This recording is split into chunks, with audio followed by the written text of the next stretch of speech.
Hello dear students, welcome back. बच्चों, हम पढ़ रहे थे लिपिड्स के बारे में और लिपिड का हमने फर्स्ट वीडियो अपलोड किया है, इंट्रोडक्शन टू लिपिड्स, जिसमें हमने लिपिड का इंट्रोडक्शन और उसकी प्रॉपर्टीज वहां पर हमने डिस्कस की थी। ये लेक्चर नंबर 2 है लिपिड्स के बारे में, जिसमें हम पढ़ेंगे असाइल ग्लाइसरोल, जिसमें हम पढ़ेंगे मोनोग्लाइसरोल क्या होता है, डाइग्लाइसरोल और ट्राइग्लाइसरोल। ठीक है जी। देन उसके बाद ग्लाइसरोल, ये जो हमारे पास मौजूद है, स्ट्रक्चर क्या है, फैटी एसिड क्या होते हैं, फैटी एसिड के जो दो मेन टाइप हैं, सैचुरेटेड फैटी एसिड और अनसैचुरेटेड फैटी एसिड, और कुछ इसके एमसीक्यूज के की पॉइंट्स को भी यहाँ पर हम डिस्कस करेंगे। सबसे पहले स्टार्ट करते हैं असाइल ग्लाइसरोल। देखिए, असाइल ग्लाइसरोल जो है ये एक लिपिड है। ठीक है जी भाई, हम पढ़ रहे हैं ना लिपिड, तो ये असाइल ग्लाइसरोल आपको पता होना चाहिए ये क्या है, ये लिपिड है। और लिपिड में हमने लास्ट क्लास के अंदर क्लासिफिकेशन पढ़ी थी। तो ये जो असाइल ग्लाइसरोल है ये किस लिपिड के अंदर आते हैं, ये कैटेगरी है किस लिपिड की है, ये सिंपल लिपिड्स में आते हैं। सिंपल लिपिड्स हमने कहा था कि ऐसी लिपिड्स जो किससे बनी होती है, जिसमें आपको दो चीजें मिलेंगी। एक तो उसके अंदर आपको मिलेंगे फैटी एसिड प्लस दूसरा उसके अंदर मौजूद होगा कोई अल्कोहल। तो यहां पर जो अल्कोहल होगा, अल्कोहलिक ग्रुप होगा, वो कौन सा होगा, ग्लाइसरोल। तो आपने पढ़ा है ना भाई असाइल ग्लाइसरोल। तो असाइल ग्लाइसरोल एक है सिंपल लिपिड्स। सिंपल लिपिड इसलिए कि फैटी एसिड, एक तो इसके अंदर आ गया भाई एसिड मौजूद है, दूसरा इसके अंदर मौजूद है OH ग्रुप, अल्कोहलिक ग्रुप। तो इन दोनों के दरमियान में बॉन्डिंग होगी। ठीक है जी, वो यहां पर हम डिस्कस करेंगे। तो सिंपल लिपिड्स ऐसी लिपिड्स जो क्या हो, फैटी एसिड और किसी अल्कोहलिक ग्रुप से कॉम्बिनेशन से, कंडेंसेशन से बनती है, वो सिंपल लिपिड्स है। तो सिंपल लिपिड्स के दो एग्जांपल हैं, एक तो असाइल ग्लाइसरोल है और दूसरा होते हैं वैक्सिस, जो नेक्स्ट वीडियो के अंदर हम डिस्कस करेंगे। तो वैक्सिस भी क्या है, सिंपल लिपिड्स हैं। अब अगर हम इसको पढ़ लेते हैं कि भाई हमारे पास असाइल ग्लाइसरोल की कहानी कहां से स्टार्ट होती है। दरअसल असाइल ग्लाइसरोल जो होते हैं, इनको कहा जाता है कि ये हमारे पास क्या है, ये ईस्टर्स होते हैं। ठीक है जी, ईस्टर्स ऑफ फैटी एसिड। ये किसके हैं, ईस्टर्स हैं, esters of fatty acid and glycerol. Esters कहते हैं बॉन्डिंग को। ठीक है, ईस्टर कहते हैं बॉन्ड को। किस तरीके से, जब एसिड जो है, ये क्या है, ये एसिड है, जब भी एसिड किससे साथ बॉन्ड करेगा, अल्कोहलिक ग्रुप के साथ, तो एसिड का अल्कोहलिक ग्रुप के साथ जो बॉन्ड बनेगा, तो वहां पर जो बॉन्ड होगा उसको कहते हैं ईस्टर बॉन्ड का नाम देते हैं। तो यहां पर हम डिस्कस करेंगे किस तरह बॉन्ड बनता है। तो ईस्टर इसलिए वर्ड यूज कर रहे होते हैं, तो कि ये ईस्टरिफिकेशन से बनते हैं, esters of fatty acid and glycerol. तो इनके दरमियान में जो बॉन्डिंग होगी, जैसे आपने हाइड्रोजन बॉन्ड सुना होगा, कोवेलेंट बॉन्ड सुना होगा, इसी तरह ये ईस्टर्स बॉन्ड है कि भाई इस ईस्टर बॉन्ड्स के थ्रू फैटी एसिड और ग्लाइसरोल जुड़ते हैं। तो इसलिए वर्ड लिखा है esters of fatty acid and glycerol हम कह सकते हैं। तो इसमें होता क्या है कि हमारे पास सिंपली दो चीजें हैं। एक तो हमारे पास मौजूद है फैटी एसिड, दो चीजों में, एक हमारे पास क्या है, फैटी एसिड। फैटी एसिड जो है ये ज्वाइन होता है किसके साथ, ग्लाइसरोल के साथ। ठीक है जी, इनकी होती है कंडेंसेशन। फैटी एसिड, दूसरा है ग्लाइसरोल, इनकी होगी कंडेंसेशन। इनकी क्या होगी, कंडेंसेशन। जैसे इनकी कंडेंसेशन होगी तो हमारे पास क्या बनेगा, हमारे पास बन जाएगा असाइल ग्लाइसरोल बन जाएगा। क्या बन जाएगा, असाइल ग्लाइसरोल, और प्लस यहां से क्या रिमूव होगा, H2O, वाटर रिमूव होगा। तो फैटी एसिड, ग्लाइसरोल दोनों की होगी कंडेंसेशन। कंडेंसेशन से आपको पता है ना कि दो छोटे यूनिट्स या कोई भी यूनिट्स आपस में मिल जाएंगे। तो फैटी एसिड और ग्लाइसरोल ये दोनों जुड़ गए, क्या बन गया, असाइल ग्लाइसरोल बन गया। और साथ में क्या रिमूव हुआ, वाटर रिमूव होगा। तो आपने पढ़ा है कंडेंसेशन में, जब भी कंडेंसेशन होगी तो वहां से वाटर मॉलिक्यूल रिमूव होता है, जनरली आप कह सकते हैं। तो असाइल ग्लाइसरोल बन गया और दूसरा क्या बन गया, वाटर। इसको हम यहां पर समझिए। अब हमें सबसे पहले इस असाइल ग्लाइसरोल को समझने से पहले हमें फैटी एसिड और ग्लाइसरोल का स्ट्रक्चर का पता होना चाहिए, जो मैंने आपको यहां पर दिखाया हुआ है। ये ग्लाइसरोल है। ग्लाइसरोल जो है, इसको आपको याद रखना है, ग्लाइसरोल में क्या होता है। ग्लाइसरोल के अंदर 3 कार्बन होते हैं। कितने कार्बन है, ग्लाइसरोल जो मॉलिक्यूल है इसके अंदर कितने कार्बन है, 3 इसके अंदर कार्बन है, C3। और हाइड्रोक्सिल ग्रुप होते हैं 1 2 3। कितने OH ग्रुप है, 1 OH ग्रुप, 2 3। तो आपको याद होना चाहिए कि ग्लाइसरोल के अंदर OH ग्रुप भी होते हैं। कितने OH ग्रुप है, 3 OH ग्रुप होते हैं। ये MCQ में पूछ सकते हैं ग्लाइसरोल के अंदर कितने हाइड्रोक्सिल OH ग्रुप कितने हैं, तो 3 OH ग्रुप है, 1 2 3। कार्बन कितने हैं, कार्बन भी 3 है, 1 2 3। ठीक है जी। तो इसका फार्मूला आपको पता होना चाहिए, ग्लाइसरोल का फार्मूला क्या बनेगा, 3 कार्बन हो गए, आपने 3 कार्बन लिख दिए। अब आप इसमें काउंट करें हाइड्रोजन कितने हैं, हाइड्रोजन देखें कितने हैं, आप इसको काउंट कर लें। ये हाइड्रोजन कितने हैं, 2, ये 3, 4 5, ये टोटल 5 हो जाएंगे। 2 हाइड्रोजन ये रहे, ये तीसरा, 2 ये, कितने हो जाएंगे, 5। 2 2 4 और ये 5। फिर ये एक एक हाइड्रोजन ये है, तो 5 6 7 8 हाइड्रोजन है। हाइड्रोजन कितने हैं? 8 कह सकते हैं, 8। तो इसका फार्मूला आप कह सकते हैं C3 क्या बन गया? H8 बन गया। ठीक है, अब ऑक्सीजन इसमें कितने देखें, ऑक्सीजन 3 ही है, 1 2 3, तो C3H8O3 ये इसका फार्मूला हो गया। ग्लाइसरॉल का फार्मूला क्या हो गया? C3H8O3 ये इसका फार्मूला आपको याद रखना है, ये पूछ सकते हैं ग्लाइसरॉल में। अब ये ग्लाइसरॉल के अंदर आपको याद रखना है हाइड्रोक्सिल ग्रुप कितने? 3 है। और ग्लाइसरॉल कितने कार्बन का मॉलिक्यूल है? कितने कार्बन वाला? 3 कार्बन वाला मॉलिक्यूल है, ये आपको याद रखना है। तो ग्लाइसरॉल का स्ट्रक्चर समझ में आ गया। तो यहां मैंने शो किया हुआ ये ग्लाइसरॉल, देखिए कार्बन आ गए 3, 1 2 3, 3 कार्बन आ गए और 3 OH ग्रुप है, 1 2 3 OH ग्रुप। आपको ग्लाइसरॉल समझ में आ गया। अब कहानी है फैटी एसिड की। फैटी एसिड को भी समझ लेते हैं। देखिए फैटी एसिड एक ऑर्गेनिक मॉलिक्यूल है, एक एसिडिक ग्रुप इसके अंदर मौजूद है, एसिड है इस वजह से। फैटी एसिड को आप जो शो कर सकते हैं, ये भी इस तरीके से भी शो कर सकते हैं फैटी एसिड को, ये इसका फार्मूला है। फैटी एसिड में क्या है कि ये वाला जो आपको COOH नजर आ रहा है, COOH जो नजर आ रहा है ना, ये कार्बोक्सिलिक ग्रुप है। इसको मैंने यहां पर ओपन करके लिखा हुआ नीचे, यहां पर ये, तो ये देखें C एक वो ये रहा, मतलब इसके ऊपर फंक्शनल ग्रुप है C, और ये आपने अमाइनो एसिड के अंदर पढ़ा था कार्बोक्सिलिक ग्रुप। ठीक है बच्चों, वहां पर भी आपने पढ़ा है। तो ये वाला जो आपके पास नजर आ रहा है, जिसमें आपके पास इसको यहां पर इस तरीके से नजर आ रहा है, तो इसको यहां पर इन्होंने क्या है COOH, इसको इन्होंने क्या किया इस तरीके से लिखा हुआ है यहां पर। तो ये वाला जो ग्रुप होगा फैटी एसिड के अंदर, इसको कहा जाता है कार्बोक्सिलिक एसिड। क्या कहते हैं इसको? इस ग्रुप को कहते हैं कार्बोक्सिलिक एसिड। साथ में क्या नजर आ रहा है? R जो है ये है चेन, कार्बन की चेन होगी जिसमें हाइड्रोजन भी होंगे। तो R किसके लिए वर्ड यूज करेंगे यहां पर?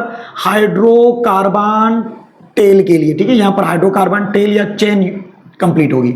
मतलब कि आप जब इस R को निकालोगे, तो यहां पर अगर इस R को निकाल रहे हो तो आपको यहां पर क्या ऐड करने पड़ेंगे? कार्बन की चेन है, ये कार्बन है। ठीक है जी, तो इस तरह से चेन चलती जा रही है। और कार्बन है तो यहां पर इसके साथ क्या होगा? हाइड्रोजन यहां पर होंगे, इस तरीके से हाइड्रोजन यहां पर होंगे, हाइड्रोजन हाइड्रोजन हाइड्रोजन हाइड्रोजन, इस तरीके से फॉर एग्जाम्पल ये चेन चल रही है। ठीक है जी, तो ये आपके पास R जो है ये हाइड्रोकार्बन चेन को शो कर रहा है, जो मैं अब यहां पर लिख दूं। तो आपको फैटी एसिड समझ में आ गया। अब देखिए मैं एक ग्लाइसरॉल है, ये ग्लाइसरॉल के कितने मॉलिक्यूल हैं? 1 ग्लाइसरॉल मॉलिक्यूल। कितने हैं? 1 ग्लाइसरॉल। ग्लाइसरॉल का मॉलिक्यूल ही एक है। ठीक है बच्चों, अब मैं क्या करता हूं यहां पर फैटी एसिड को ज्वाइन करवाता हूं। ग्लाइसरॉल को फैटी एसिड के साथ मैं क्या करवाऊंगा?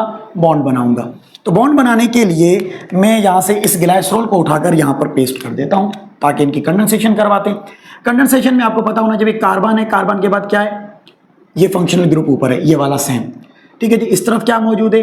R मौजूद है। आप R लिखें या हाइड्रोकार्बन की चेन, हम सिर्फ R लिख देते हैं क्योंकि आगे ये कार्बन की चेन चल रही है। वो मैं आपको फैटी एसिड के स्ट्रक्चर में बता देता हूं। इसके बाद मैं आपको ये फैटी एसिड का पूरा लेक्चर डिटेल बता देता हूं, फैटी एसिड में ये R क्या होता है। ठीक है जी, अच्छा जी, दूसरी चीज इसमें क्या है? यहां पर क्या मौजूद है? इस तरफ क्या मौजूद है? कार्बन हो गया, ऑक्सीजन हो गया, रेडिकल हो गया, हाइड्रोकार्बन टेल हो गई। बाकी क्या मौजूद है? OH। इस OH का मैं कलर चेंज कर देता हूं, यहां पर ये आ गया OH, ये बन गया। ये आपके पास एक फैटी एसिड है। कितने फैटी एसिड है? एक। तो नॉर्मली फैटी एसिड जो है इसके अंदर कहते हैं इवन नंबर ऑफ कार्बन होते हैं। इवन नंबर का मतलब 2 हो सकते हैं, 4 हो सकते हैं, 6 हो सकते हैं, 8 हो सकते हैं, 10 हो सकते हैं। तो इवन नंबर ऑफ कार्बन हो सकते हैं, कितने हो सकते हैं? 2 से लेकर 30 तक इसमें क्या हो सकते हैं? कार्बन हो सकते हैं। 2 से लेकर 30 तक even number of carbon present होते हैं। तो अब ये एक तो कार्बन ये खुद का है, लेकिन ये जो हाइड्रोकार्बन टेल है इसके अंदर आपसे 2 से लेकर 30 तक कार्बन प्रेजेंट हो सकते हैं एक फैटी एसिड के अंदर, ये बात हो रही है। अब यहां पर फैटी एसिड कितने हैं? जस्ट मैंने एक रखा है। तो अब ये एक फैटी एसिड जो है प्लस होगा, मैं इसको प्लस, कंडेंसेशन हो रही है। अब कंडेंसेशन आपने पढ़ा होगा कि एक मॉलिक्यूल से हाइड्रोजन जाएगा, दूसरे मॉलिक्यूल से OH जाएगा। तो देखिए यहां हाइड्रोजन है और यहां पर क्या है? OH है। इन दोनों को क्या करेंगे? कंडेंसेशन। जब इन दोनों की कंडेंसेशन होगी तो H और OH दोनों मिल जाएंगे। H और क्या मिल गए? ये मिल गए। यहां से क्या निकलेगा? Water molecule. मैं इसको यहां शो कर रहा हूं, क्या बन गया? H2O। H2O निकल गया। अब इसको मैं हटा दे रहा हूं, ये चला गया उधर, H2O। H और OH मिलकर क्या बन गए? H2O, वाटर मॉलिक्यूल बन जाएगा। ये दोनों यहां से निकलकर इससे बन गया वाटर मॉलिक्यूल, जो मैंने यहां शो किया। अब इन दोनों के दरमियान में बॉन्ड बन जाएगा यहां पर। अब देखिए ये जो बॉन्ड है ये जो बॉन्ड है, इस बॉन्ड को आप क्या कहेंगे भाई? ये अल्कोहल है। ग्लाइसरॉल के अंदर कौन सा ग्रुप पड़ा हुआ है? OH है, और ये कौन सा ग्रुप है, एसिड। तो जब भी अल्कोहलिक ग्रुप, अल्कोहल और एसिड में जब भी कोई क्या होगा, बॉन्ड बनेगा, एसिड और ग्लाइसरॉल या अल्कोहल ग्रुप, तो वो वाला जो बॉन्ड होगा उस बॉन्ड को क्या कहेंगे, ईस्टर बॉन्ड का नाम देंगे। बॉन्ड का नाम क्या होगा, ईस्टर। और उस प्रोसेस को नाम क्या देंगे, ईस्ट्रीफिकेशन का नाम देंगे। क्या नाम देंगे, ईस्ट्रीफिकेशन। जब भी एसिड और अल्कोहल ग्रुप, उन दोनों के दरमियान में जो बॉन्ड बनेगा वो बॉन्ड होगा ईस्टर, और प्रोसेस का नाम क्या होगा, ईस्ट्रीफिकेशन। तो यहां पर कितने बॉन्ड बने, एक ईस्टर बॉन्ड बन गया। अब एक ग्लाइसरॉल के साथ एक फैटी एसिड ज्वाइन हो जाए तो उसको कहेंगे मोनोग्लाइसरॉल या मोनोग्लाइसराइड कहेंगे। ठीक है जी।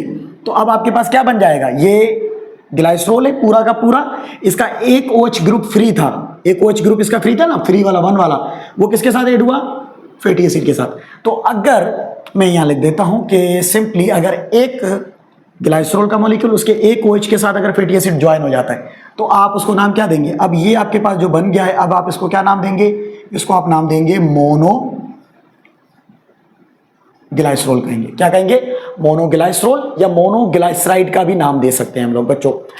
अच्छा बच्चों, उसके बाद देखें क्या इसके 2 OH ग्रुप फ्री पड़े अभी तक, तो ये एक OH ग्रुप इसका ये भी फ्री पड़ा है, ये भी फ्री पड़ा है। अब हम क्या करते हैं, एक और यहाँ पर फैटी एसिड को लगा देंगे। ठीक है जी, एक और फैटी एसिड को आप यहाँ पर ज्वाइन कर दें, सेम वही R, और इस तरफ आपको पता है क्या होगा, इस तरफ मौजूद है क्या, OH। अब इसी OH को आप क्या करेंगे, सेम वही जो ऊपर आपने किया था, मोनोग्लाइसरॉल जो बनाया था, अब इन दोनों को आप ज्वाइन कर दें। जब ये दोनों ज्वाइन होंगे तो कंडेंसेशन होगी, कंडेंसेशन से यहाँ क्या रिमूव होगा, H2O, वाटर मॉलिक्यूल रिमूव हुआ। इसको भी आप रिमूव कर देंगे, भाई ये चला गया, वाटर मॉलिक्यूल बन गया उस तरफ। अब इनको आप जोड़ दें, ये आपके पास हो गया एक और बॉन्ड, ये ईस्टर बॉन्ड क्या बन गया, दूसरा बन गया, अल्कोहल और फैटी एसिड, दूसरा ईस्ट्रीफिकेशन का प्रोसेस, 2 बन गए, एक ईस्टर बॉन्ड यहां बना, ये दूसरा बन गया। अब यहां पर आप देखें कि एक ग्लाइसरॉल के साथ दूसरा भी OH ग्रुप फ्री था, वो एसिड के साथ रिएक्ट हो गया। तो अब इसके साथ जो ये ग्लाइसरॉल बनेगा मोनोग्लाइसरॉल के बाद, अब इसको आप नाम दे सकते हैं क्या, डाईग्लाइसरॉल का नाम देंगे। क्या कहेंगे, डाईग्लाइसरॉल। ठीक है जी। तो डाईग्लाइसरॉल बन गया आपके पास के ग्लाइसरॉल के 2 OH ग्रुप, अभी भी इसके पास एक OH ग्रुप फ्री पड़ा है, तो तीसरा फैटी एसिड भी ज्वाइन हो सकता है। जब तक ये सारे OH फ्री हैं, ये फैटी एसिड को ऐड करने की एबिलिटी होती है। अब तीसरा भी आप यहां पर क्या करेंगे, सेम कार्बन, और ये आपके पास आ गया R। ठीक है बच्चों। अब ये आपके पास यहां पर इसको साथ ज्वाइन कर दिया, ये भी बन गया, तो यहां से क्या निकलेगा, वाटर, 3 फैटी एसिड जुड़ गए। अब इसको आप क्या नाम देंगे, ये आपके पास बन जाएगा ट्राइग्लाइसरॉल। क्या कहेंगे इसको, ट्राइग्लाइसरॉल या ट्राइग्लाइसराइड भी कह सकते हैं। ठीक है जी, ट्राइग्लाइसराइड। जैसे इसको आप पहले वाले को मोनोग्लाइसरॉल है तो उसको मोनोग्लाइसराइड कह सकते हैं, दूसरे वाले को डाईग्लाइसराइड कह सकते हैं। ठीक है, ये CIDE लास्ट में, और लास्ट वाला जो है ट्राइग्लाइसराइड कह सकते हैं। ये तीनों हैं। अब मोनोग्लाइसराइड, डाईग्लाइसराइड या ट्राइग्लाइसराइड, या मोनोग्लाइसरॉल, डाईग्लाइसरॉल या ट्राइग्लाइसरॉल। मोनोग्लाइसरॉल का मतलब है जिसमें एक तो ग्लाइसरॉल का मॉलिक्यूल है, जिसमें सिर्फ क्या है, एक फैटी एसिड है। कितने फैटी एसिड हैं, एक है। तो एक फैटी एसिड होगा, उसको मोनोग्लाइसरॉल कहेंगे। इसी ग्लाइसरॉल के साथ अगर दूसरा फैटी एसिड जुड़ जाए, 2 फैटी एसिड है, तो क्या कहेंगे, डाईग्लाइसरॉल। इसी ग्लाइसरॉल के साथ तीसरा फैटी एसिड आ जाए तो क्या कहेंगे, ट्राइग्लाइसरॉल। यहाँ लिखा है मोनो, डाई एंड ट्राई। तो मोनो, डाई, ट्राइग्लाइसराइड, इसको फैटी एसिड के यूनिट के हिसाब से। अब जो ट्राइग्लाइसराइड है, ये बन गया ट्राइग्लाइसराइड। तीनों OH ग्रुप क्या हो चुके हैं, बिजी हो चुके हैं। तीनों OH ग्रुप क्या हो चुके हैं, बिजी हो गए भाई। तीनों इसके साथ बॉन्ड बन चुका, तीनों ईस्टर बॉन्ड बन गए, ये तीसरा ईस्टर बॉन्ड बन गया। ये जो ट्राइग्लाइसराइड है, ये ट्राइग्लाइसराइड है, इसको कहा जाता है न्यूट्रल लिपिड। इसको क्या कहते हैं, न्यूट्रल लिपिड, क्योंकि अब ये फर्दर बॉन्ड नहीं बनाएगा, तो अब ये न्यूट्रल हो चुका है। ये क्या बन चुका है, न्यूट्रल। तो मोस्ट एबिडेंट जो लिपिड होती है वो होती है असाइल ग्लाइसरॉल। हमारी बॉडी के अंदर या जानदारों के अंदर, लिविंग के अंदर जो लिपिड पाया जाता है वो असाइल ग्लाइसरॉल, ये मोस्ट एबिडेंट है। ये क्या है, मोस्ट एबिडेंट लिपिड है। तो उसमें सबसे ज्यादा जो न्यूट्रल लिपिड पाई जाती है, कौन सी लिपिड है, न्यूट्रल लिपिड, जिसके तीनों ग्लाइसरॉल के OH क्या होते हैं, अटैच्ड होते हैं किसके साथ, फैटी एसिड के साथ। तो ये आपके पास कहानी हो गई असाइल ग्लाइसरॉल, सिंपल लिपिड से। तो इसमें ग्लाइसरॉल का स्ट्रक्चर मैंने बता दिया, क्या क्या याद रखना है, और इसके अलावा फैटी एसिड। फैटी एसिड में हाइड्रोकार्बन टेल है, और उसके अलावा ये कार्बोक्सिलिक एसिड ग्रुप होगा। तो कार्बोक्सिलिक ग्रुप एसिड में कोई चेंज नहीं आएगा। कार्बन की टेल जो है उसमें चेंज आ सकता है, क्योंकि कार्बन का नंबर चेंज हो सकता है। फैटी एसिड कितने कार्बन का होगा वो मैं आपको बता देता हूँ कि फैटी एसिड किस टाइप के होते हैं, क्या क्या नंबर हो सकता है कार्बन का, तो ये आपको याद रखना है। तो मोनोग्लाइसरॉल, ग्लाइसरॉल का मॉलिक्यूल एक है, उसके साथ एक फैटी एसिड है, तो वो कहेंगे मोनोग्लाइसरॉल। 2 OH ग्रुप अभी भी फ्री होंगे, मोनोग्लाइसरॉल में 2 OH ग्रुप फ्री होंगे। डाइग्लाइसरॉल जिसमें 2 फैटी एसिड एक ग्लाइसरॉल के मॉलिक्यूल के साथ, मॉलिक्यूल ग्लाइसरॉल एक है, फैटी एसिड का नंबर बढ़ सकता है, 1 हो सकता है, 2 हो सकता है, 3 हो सकता है, मैक्सिमम 3 एक ग्लाइसरॉल के साथ, ठीक है जी। कम से कम 1, ज्यादा से ज्यादा 2 के 3 कह सकते हैं आप। तो मोनोग्लाइसरॉल, डाइग्लाइसरॉल में आपसे पूछ सकते हैं कितने फैटी एसिड होंगे, 2 फैटी एसिड ज्वाइन होंगे ग्लाइसरॉल के साथ, फिर भी एक OH ग्रुप फ्री रहेगा। तो अगर उसके साथ भी फैटी एसिड ज्वाइन हो जाता है तो क्या कहेंगे, ट्राइग्लाइसरॉल का नाम देंगे, ठीक है बच्चों। अब मैं आपको बताता हूं फैटी एसिड क्या होते हैं, जिसमें सैचुरेटेड और अनसैचुरेटेड फैटी एसिड का कॉन्सेप्ट यहां पर हम समझते हैं। अच्छा बच्चों उसके बाद देखें, असल ग्लाइसरॉल जो है उसको बनाने के लिए हमने कहा कि ग्लाइसरॉल और फैटी एसिड चाहिए। अब हमारे पास फैटी एसिड के टाइप्स हैं, सैचुरेटेड और अनसैचुरेटेड, और कुछ ये मैंने एमसीक्यूज के की पॉइंट्स लिखे जो एमसीक्यूज में आए हुए भी और आ भी सकते हैं, ठीक है बच्चों। अब देखें यहाँ पर हमारे पास जो फैटी एसिड है, तो फैटी एसिड के अंदर हमने कहा था क्या चीज होती है, एक तो होता है हमारे पास COOH, ये फंक्शनल ग्रुप है, ठीक है जी। तो इस फंक्शनल ग्रुप को आप इस तरीके से भी मैंने कहा लिख सकते हो, यहाँ पर आपके पास OH। अब ये जो है यहाँ पर हमने कहा था ना R मौजूद है, क्या है, हाइड्रोकार्बन चेन है। इस हाइड्रोकार्बन चेन का मतलब है कि इस तरफ क्या मौजूद है, कार्बन की चेन है इस तरफ, तो आप यहाँ पर इस तरफ कार्बन ऐड कर सकते हैं, क्या ऐड कर सकते हैं, यहाँ पर कार्बन ऐड हो रहे हैं। तो जब कार्बन ऐड होंगे तो इसकी बॉन्डिंग को पूरा करने के लिए यहाँ भी हाइड्रोजन आएगा, यहाँ पर भी हाइड्रोजन आएगा, यहाँ हाइड्रोजन आएगा, इस तरफ भी क्या आएगा, हाइड्रोजन।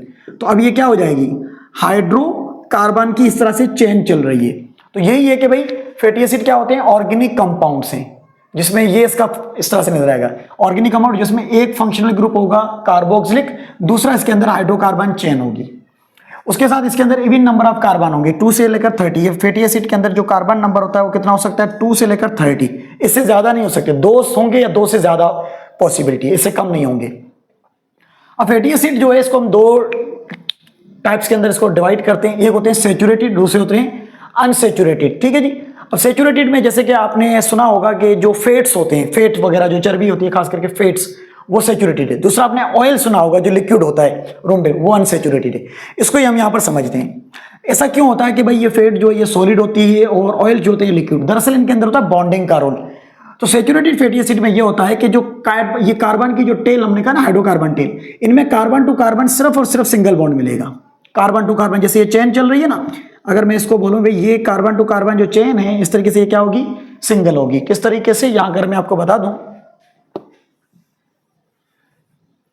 देखिए बच्चों कैसे, यहां पर ये कार्बन है, इस कार्बन कार्बन कार्बन, देखिए ये पूरी जो चेन चल रही है इसमें क्या है, कार्बन टू कार्बन क्या है, जस्ट सिंगल बॉन्ड है, नो डबल बॉन्ड, कहीं भी डबल बॉन्ड नहीं है, नो डबल बॉन्ड। अगर डबल बॉन्ड नहीं है, no double bond, carbon to carbon chain, hydrocarbon की जो टेल है, चेन है, इसके अंदर डबल बॉन्ड नहीं है, तो वो सैचुरेटेड फैटी एसिड है। अगर उसके किसी भी जगह पर अगर डबल बॉन्ड आ जाता है तो वो कौन सा होगा, अनसैचुरेटेड है, ठीक है जी। अनसैचुरेटेड मतलब यहां पर अगर कार्बन है, कार्बन कार्बन कार्बन कार्बन, तो एक जगह यहां पर डबल बॉन्ड है, लाजमी नहीं पूरी चेन के अंदर डबल बॉन्ड होंगे, किसी भी एक जगह पर डबल बॉन्ड है। तो अगर एक डबल बॉन्ड होगा तो उसको क्या कहेंगे, मोनो अनसैचुरेटेड कहेंगे, फैटी एसिड कहेंगे, मोनो अनसैचुरेटेड फैटी एसिड। और अगर एक से ज्यादा है, ठीक है जी, जैसे यहां पर आ गए, ठीक है जी, इस तरह से आप कार्बन है कार्बन है कार्बन है, फिर यहां पर डबल बॉन्ड आ गया, तो एक से ज्यादा है तो क्या कहेंगे, पॉली अनसैचुरेटेड फैटी एसिड। तो अनसैचुरेटेड फैटी एसिड फिर 2 तरह के हैं, अगर पूरी चेन के अंदर एक बार कहीं डबल बॉन्ड आ रहा है तो वो मोनो अनसैचुरेटेड है, और अगर कहीं एक से ज्यादा आ रहा है, मेनी टाइम्स, 6-7 बार आ रहा है, 6 to 7 टाइम्स आ रहा है, तो वो हो जाएगा पॉली अनसैचुरेटेड फैटी एसिड। अब इनका डिफरेंस डिस्कस कर लेते हैं। Saturated carbon to carbon just single bond है, तो आप कह सकते हैं no double bond, no double bond, ठीक है जी। दूसरा इनकी जो चेन होगी वो स्ट्रेट होगी, इस तरह कार्बन टू कार्बन चेन की स्ट्रेट चेन चलती जाएगी, ठीक है जी, एक पॉइंट ये हो गया। दूसरा ये सॉलिड होती है एट रूम टेम्परेचर, जैसे कि मक्खन होता है बटर, वो रूम टेम्परेचर पे क्या हो जाएगा, थोड़ा सा टेम्परेचर कम हुआ वो सॉलिड हो जाएगा। तो स्पेशली इसके अंदर फैट्स आते हैं जो सॉलिड होते हैं रूम टेम्परेचर के ऊपर, ठीक है जी। और ये स्पेशली कहां से लिया जाता है, सैचुरेटेड फैटी एसिड कहां से ऑब्टेन होता है, ये एनिमल से एक्सट्रैक्ट किया जाता है। अनसैचुरेटेड क्या होगा, कार्बन टू कार्बन क्या होंगे, डबल बॉन्ड होंगे, सिंगल बॉन्ड भी है लेकिन उसमें के साथ क्या होंगे, डबल बॉन्ड होंगे। ऐसा नहीं है पूरी चेन में डबल ही बॉन्ड होंगे, सिंगल बॉन्ड होंगे लेकिन उसके साथ क्या है, विथ डबल बॉन्ड। और ये चेन स्ट्रेट होती है तो इसकी चेन में या तो रिंग स्ट्रक्चर बनाएंगी या ये ब्रांच्ड होती है इसके साथ, और ये लिक्विड होंगे एट रूम टेम्परेचर। और ज्यादातर ये क्या होते हैं, ये ऑयल्स होते हैं। जिस तरह ये फेट्स हैं तो ये क्या होते हैं, ऑयल्स। और ये कहां से एक्सट्रैक्ट किए जाते हैं, प्लांट से। तो ये ज्यादा एक्सप्लेन नहीं कर रहा, जस्ट आपको याद रखना है कि भाई कैसे क्या होती है इनके अंदर डिफरेंसेस। फिर अनसैचुरेटेड फैटी एसिड है वो दो टाइप के हैं, मोनो अनसैचुरेटेड फैटी एसिड और पॉली अनसैचुरेटेड फैटी एसिड। इसके एग्जाम्पल भी हैं, वो यहाँ पर मैंने दिए हुए हैं। देखिए फैटी एसिड हमारे पास जो है तीन तरह के, चार पांच एग्जाम्पल हमारी बुक में मौजूद है। सबसे पहले मौजूद है एसिटिक एसिड। एसिटिक एसिड में आपको याद रखना है कार्बन कितने होते हैं, 2 कार्बन है। फिर दूसरा है ब्यूटारिक एसिड, ब्यूटेन वगैरह आपने केमिस्ट्री में सुने होंगे, एसिटिक एसिड भी सुना होगा, ठीक है जी। तो एसिटिक एसिड में कितने कार्बन है, 2 कार्बन है। और ब्यूटारिक एसिड 4 कार्बन है। और पाल्मेटिक एसिड में 16 कार्बन होंगे, 16। Stearic acid, oleic acid and linoleic acid, इन सब के अंदर कितने, 18 कार्बन है। एक एक के अंदर 18 कार्बन होंगे। तो इसमें आपको सिंपल टेबल के हिसाब से याद रखें, 2 2 कितने होंगे, 4। तो मतलब ब्यूटारिक में 4 है, 4 4 16, पाल्मेटिक एसिड 16। बाकी के नीचे वालों के 3 के नाम याद रखें, स्टीरिक, ओलिक और लाइनोलिक, ठीक है जी। तो इनको आपको याद रखना है। जैसे इसका नाम हो सकता है ABP, ये आपको याद रहेगा।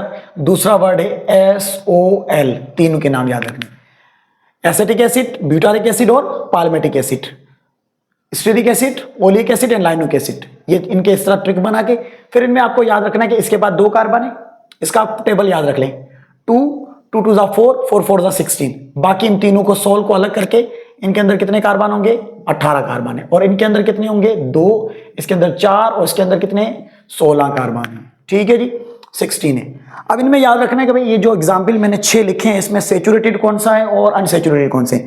तो आपको बच्चों याद होना चाहिए, एसिटिक एसिड ये क्या है, ये सैचुरेटेड है। ब्यूटारिक एसिड, पाल्मेटिक एसिड ये भी क्या है, सैचुरेटेड है, ये भी सैचुरेटेड है।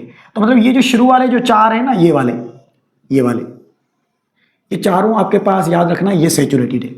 ये दोनों, ये चारों क्या है, सैचुरेटेड है। इन सब के अंदर सैचुरेटेड फैटी, ये फैटी एसिड के एग्जाम्पल हैं, लिपिड नहीं है, फैटी एसिड के एग्जाम्पल है। Acetic acid, butyric acid, palmitic acid और स्टीरिक एसिड, ये चारों फैटी एसिड हैं जो सैचुरेटेड हैं। ये चारों क्या हैं, ये सैचुरेटेड फैटी एसिड हैं, ठीक है बच्चों, सैचुरेटेड है फैटी एसिड। बाकी ये लास्ट वाले 2 जो हैं ये अनसैचुरेटेड है। फिर इनमें भी आपको याद रखना है मोनो कौन सा है, पॉली कौन सा है। तो ओलिक एसिड मैंने लिखा ये वाला, ये मोनो अनसैचुरेटेड है।